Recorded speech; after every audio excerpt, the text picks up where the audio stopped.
제가 신학대학원 다닐 때 알고 지내던 그 자매가 있는데, 예, 그 예술회관에서 이제 아르바이트생을 모집한다고 해서 그 자매가 이제 지원을 하게 되었습니다.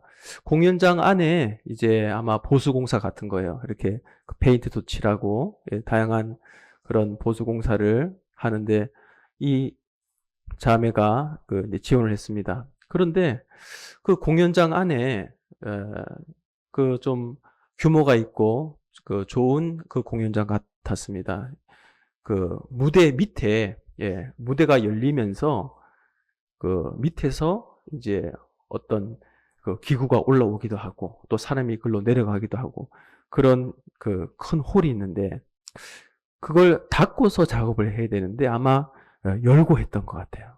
이 자매가 밴드 칠하면서 이제 뒷걸음질 하다가 이 10m 그 아래로 추락하고 말았습니다. 24살 꽃다운 나이에 머리를 다쳤습니다.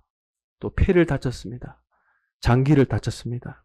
긴급하게 병원에 도착을 했는데 의식을 잃고 지금 이제 어떻게 될지 모르는 상황입니다. 그런데 이 사고를 낸 그 관련자와 또 기관이 서로 이제 막 미루는 거예요. 예술회관이 잘못했다. 그 시설 관리공단이 잘못했다. 이렇게 서로 미루면서 제일 중요한 건 사람이 다치면 어떻게 되겠습니까?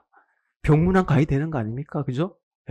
누가 잘못했든 간에 일단은 달려가서 그 당사자 이제 부모님을 위로하고 그렇게 해야 되는데 서로 미루면서 그렇게 오지 않았습니다. 그러는 사이에 며칠 후에 이 자매가 세상을 떠나고 말았습니다. 억울하게 죽은 이 딸의 죽음 앞에서 아버지가 이 잘못을 미루면서 딸의 상태가 어떤지 많이 다쳤는지 궁금해하지도 않고 서로의 잘못을 미루는 그들을 보면서 이 아버지가 이제 분노가 나기 시작하는 겁니다. 그 자매의 아버지가 목사님이십니다. 웬만하면 그냥 덮으려고 했는데 서로 미루면서 딸의 그 건강의 상태를 살펴보지도 않고 그걸 보면서 오열하면서 분노했습니다. 평소 굉장히 마음이 착하신 목사님이신데 관련 기관을 상대로 그 소송을 걸고 과학 수사를 의뢰하고 방송 프로그램까지 다 동원해서 그 모든 진상을 밝혀내도록 했던 것입니다. 그렇게 해서 이제 자신의 억울함과 그 분노를 잠재울 수 있는 그런 보상과 관련자들의 최고의 그 처벌을 요구했던 거죠. 저와 여러분의 삶에 이런 억울하고 도저히 참을 수 없는 그러한 일이 일어난다면 저와 여러분은 어떻게 하시겠습니까? 나에게 나의 재산에 손해를 입히는 사람, 나의 사랑하는 사람의 생명을 누군가 빼앗아 간다면 우리는 우리의 감정을 추스르기가 너무 힘들 것입니다. 오늘 본문의 욥은 하루아침에 모든 재산을 빼앗겼습니다. 또 종들을 다 잃었습니다. 더 놀라운 것은 사랑하는 자녀를 한 명도 아니고 10명이나 한꺼번에 다 잃었습니다. 보통 사람 같으면 어떻게 할까요? 아마 실신했을 것입니다. 그 자리에서 실신하고 그 충격에서 헤어나오지 못했겠죠. 하지만 욥은 그 가운데서도 원망하지 않고 그 모든 주권을 하나님의 그 주권을 인정하며 감사하며 찬양했던 것입니다. 오늘 욥의 삶을 통해 우리의 신앙을 배움으로 우리 삶에 어떤 시련이 와도 끝까지 하나님을 찬양하며 감사하는 삶을 살 수 있길 간절히 축복합니다. 욥이 어떤 사람입니까? 성경에 보니까 온전하고 정직하여 악에서 떠난 자다 말씀하고 있습니다. 또 물질적으로 굉장한 부자였습니다. 양이 7,000마리, 낙타가 3,000, 소가 500결이, 암나귀가 500마리나 되는 엄청난 부자였습니다. 수많은 종들을 거느리고 있었습니다. 또한 또 그에게는 10명의 자녀들이 있었습니다. 그리고 특별히 이 욥은 자녀들의 그 경건 생활에 큰 관심이 있었습니다. 그래서 항상 자녀들이 생일 잔치를 하고 나면 그 자녀들의 명수대로 번제를 올려드렸습니다. 왜냐하면 자녀들이 생일 잔치를 하는 동안에 하나님을 욕되게 할까봐 염려했던 거죠. 우리 자녀가 잘 되기를 바라고 성공하기를 바라는 우리 부모님들은 많이 있습니다. 하지만 우리 자녀들이 하나님을 온전히 의지하고 경외하는 자가 되기를 바라는 부모는 그렇게 많지 않는 것을 보게 됩니다. 그런데 이 욥은 자녀들의 경건에 대한 그 관심이 많았던 것입니다. 욥은 부자로서 축복된 인생을 살면서도 또 경건하게 살고 있었습니다. 주변에 보면 고난 때문에 넘어지는 사람보다 부유하기 때문에 넘어지는 사람이 얼마나 많은지 우리가 보게 됩니다. 사람들은 배가 부르게 되면 생각이 달라지죠. 출세하고 성공하고 나면 그 마음의 중심이 달라지게 됩니다. 그러나 욥은 달랐습니다. 심지어 하나님도 이 욥을 사단 앞에서 이렇게 자랑했습니다. 욥기 1장 8절에 보면 그와 같이 온전하여 정직하여 하나님을 경외하며 악에서 떠난 자는 세상에 없느니라. 사단 마귀 앞에서 하나님이 그를 정직하고 하나님을 경외하는 자로 악에서 떠난 자로 그렇게 자랑했던 것입니다. 그런데 그에게 불행이 닥쳐왔습니다. 4가지 불행이 한꺼번에 닥쳐오게 되었습니다. 먼저 욥은 하루아침에 모든 재산과 종들을 잃게 됩니다. 하루는 욥의 자녀들이 맏형의 집에서 식물을 먹으며 또 포도주를 마시고 있을 때 사자가 나타나 안타까운 소식을 전하게 됩니다. 스바 사람이 갑자기 나타나 칼로 욥의 소와 나귀를 빼앗고 종들을 죽였다는 것입니다. 엄청난 재산 손실이 발생했습니다. 그런데 그 말이 끝나기도 전에 또 다른 종이 와서 이런 소식을 전합니다. 갑자기 불이 하늘에서 떨어져서 7,000마리나 되는 양들과 양을 치는 종을 다 살라버렸습니다. 어떻게 이런 일이 일어날 수 있을까? 그 충격에 휩싸인 욥에게 또 다른 나쁜 소식이 전해집니다. 이번에는 갈대아 사람들이 나타나 가장 소중한 낙타 3,000마리를 빼앗고 낙타를 지키던 종들을 잡아가 버렸습니다. 정말 눈 깜짝할 사이에 최고의 부자에서 이제 아무것도 없는 최악의 거지가 되고 말았습니다. 이어서 자녀들이 모두 죽임을 당합니다. 재산을 다 잃게 되었고 보고받은 사이 또 다른 사람이 와서 이렇게 말을 합니다. 욥기 1장 18절에서 19절에 보니까 그가 아직 말하는 동안에 또 한 사람이 와서 아뢰되 주인의 자녀들이 그들의 마다들의 집에서 음식을 먹으며 포도주를 마시는데 거친들에서 큰 바람이 와서 내 집 모퉁이를 치매 그 청년 위에 무너짐으로 그들이 죽었나이다. 자녀들이 마다들의 그 집에서 음식을 먹다가 갑자기 불어닥친 그 태풍에 모두 죽게 되었다는 것입니다. 모든 부모들이 그렇지만 이 욥은 자녀들이 마음으로 범죄할까 싶어서 한 사람 한 사람을 위해서 정성을 다해 하나님께 번제로 올려드릴 만큼 자녀들을 그토록 사랑했습니다. 그런데 그 사랑하는 자녀들이 한꺼번에 죽게 되었습니다.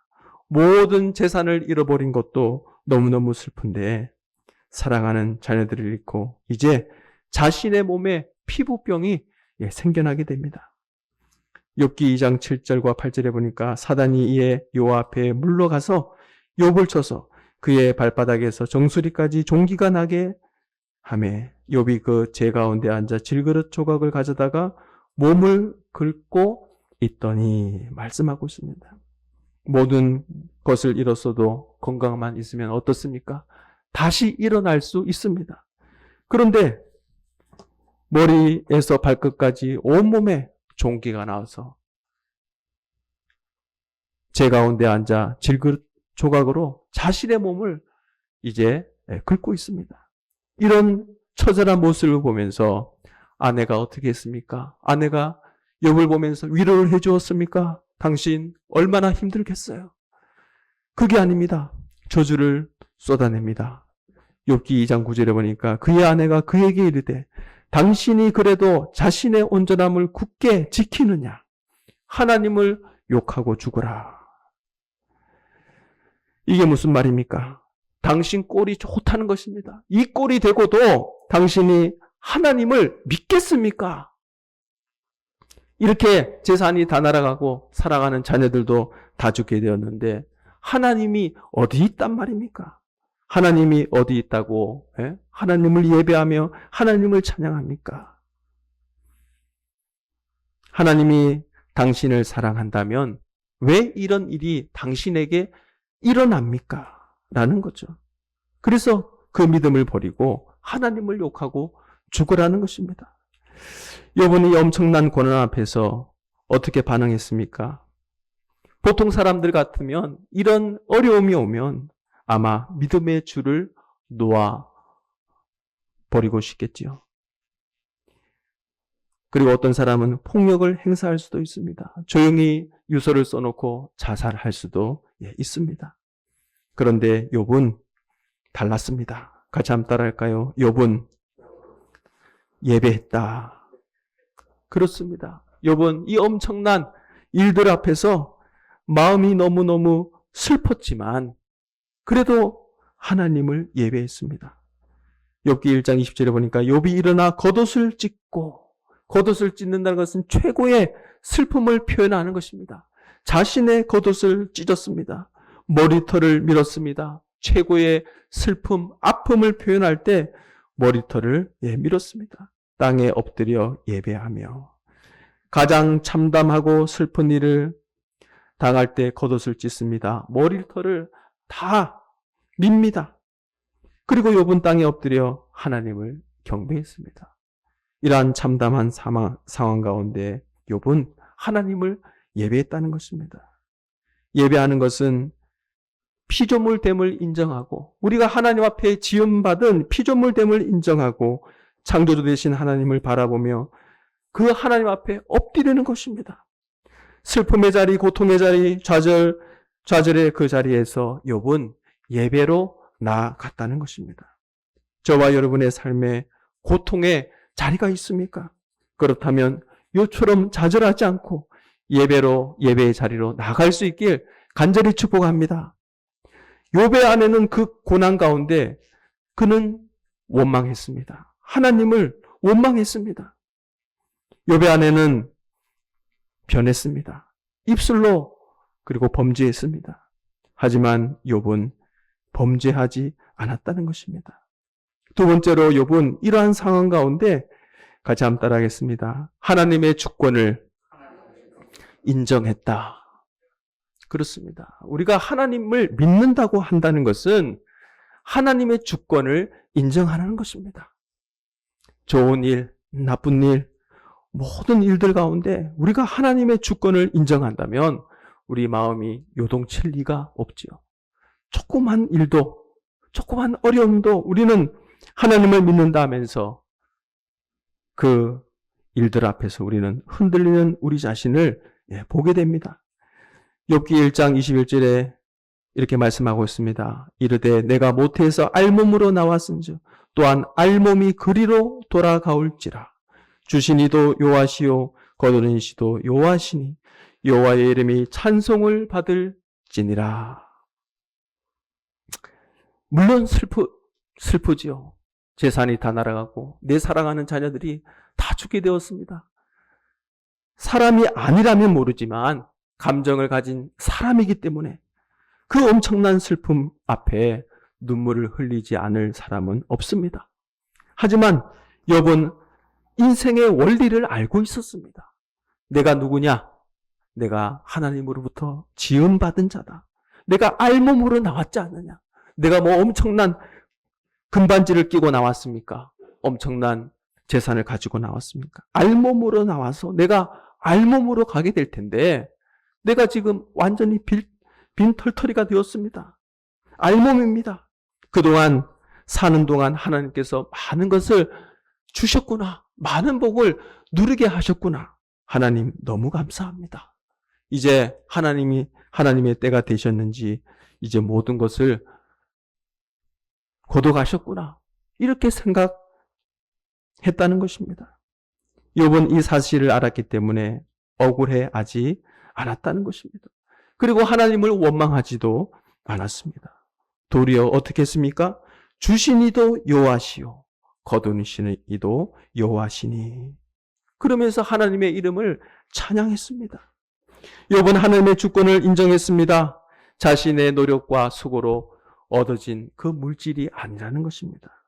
모든 것을 하나님께서 축복해 주시고 하나님께서 주셨는데 이제 하나님께서 거두어 가시는 이 모든 것들도 하나님의 주권 안에 있다는 것을 그는 인정하며 그는 찬양했다는 것입니다. 마지막으로 욥은 따라합시다. 입술로 원망하지 않았다. 1장 22절에 보니까 이 모든 일에 욥이 범죄하지 아니하고 하나님을 향하여 원망하지 아니하니라. 여러분, 우리가 원망, 이건 굉장히 조심해야 되죠. 분노, 원망, 누군가에게 원망하고 또 분을 낸다는 것은 먼저 내가 내 손에 시뻘겋게 달궈진 숯을 들고 있는 겁니다. 상대방에게 타격을 입히기 전에, 상대방에게 화를 입히기 전에 내가 먼저 손이 다 익어버려요.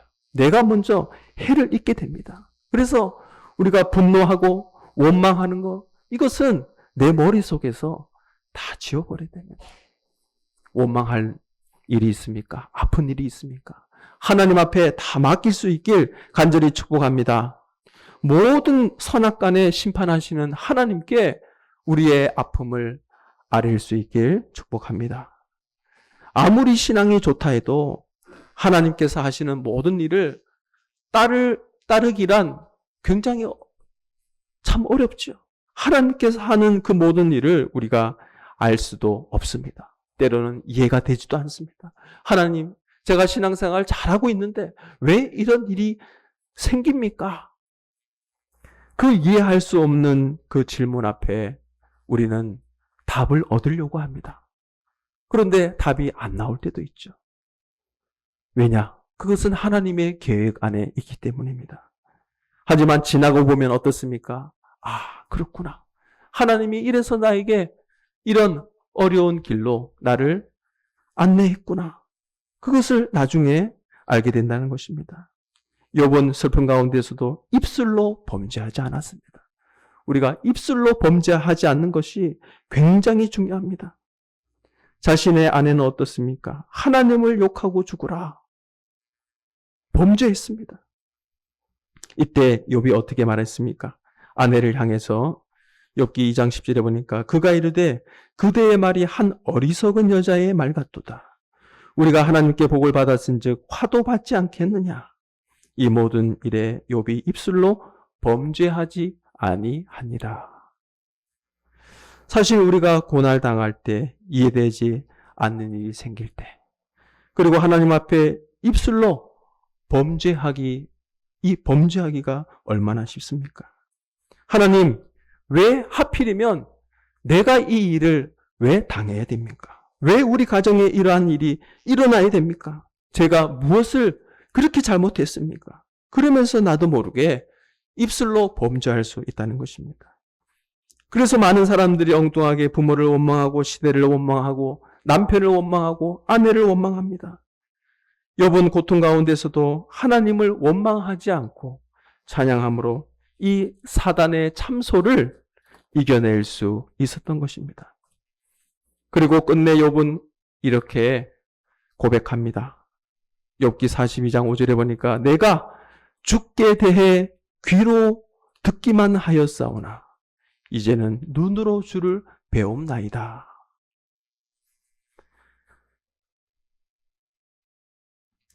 여러 고통 가운데서 하나님을 원망하지 않은 욥에게 하나님은 갑절의 복을 허락해 주셨습니다. 욥은 고난 중에 있으면서 자신을 향해 손가락질하는 그 친구들을 위해 그는 또 기도했습니다. 마치 십자가에 달려서 우리 주님께서 저들의 죄를 알지 못합니다. 하나님 저들의 죄를 용서해 주옵소서. 그렇게 기도했던 예수님처럼 그 욥은 친구들을 위해서 기도했던 것입니다.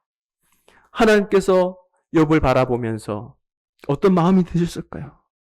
감동하셨습니다. 내가 만든 저 욥, 내가 이 땅에 욥을 보냈는데 저 욥이 저렇게 많은 고난과 고통 가운데서도 입술내 범죄하지 않고 끝까지 나를 저렇게 경외하며 참 찬양하는구나.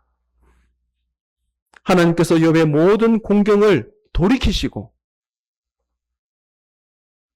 재물과 또 아내와 관계의 회복까지 아내를 통해 7의 아들과 딸 셋을 얻는 복을 누릴 수 있도록 하나님께서 축복해 주셨다는 것입니다. 이처럼 욥은 슬픔 가운데 고통 속에서도 친구를 원망하지 않고 아내를 원망하지 않고 하나님을 원망하지 않고 예배드리며 찬양했던 것입니다.